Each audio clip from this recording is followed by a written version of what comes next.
Hi. So, the tactic I want to talk about today is identifying your gremlins.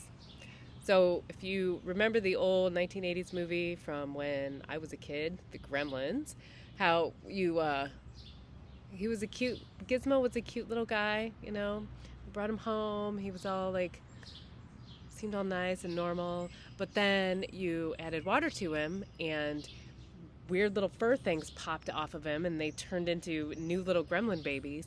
And then I think it was like you fed them after midnight. I think that's what it was. They eat after midnight and then they're not fuzzy anymore. They're just like kind of skin and scaly, and they're like devilish.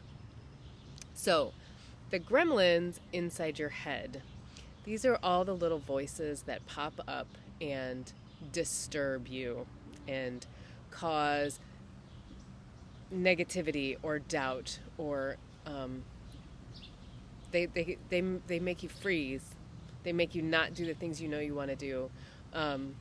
They encourage you to do the things that you know you shouldn't do, like the gremlin that tells you that anytime you go out, you better have a drink in your hand because you're a socially awkward weirdo, and the only way for you to be able to speak to other humans is if you have a vodka tonic. That gremlin lived inside my head for a really long time.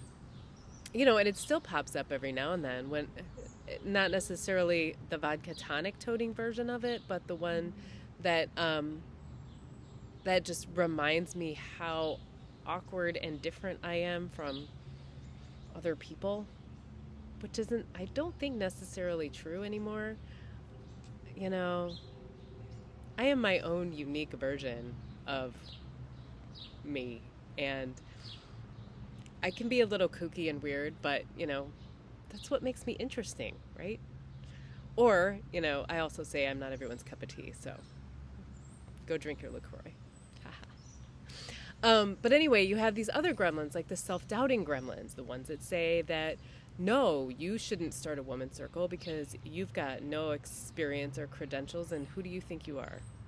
Ugh, that gremlin, such a Debbie Downer.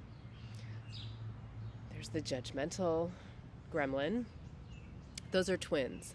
So I've got the Judge Judy Gremlin 1, who is always telling me that other people are judging me, and it's like, hey, look at that girl, she just looked you up and down, she must have noticed your muffin top, and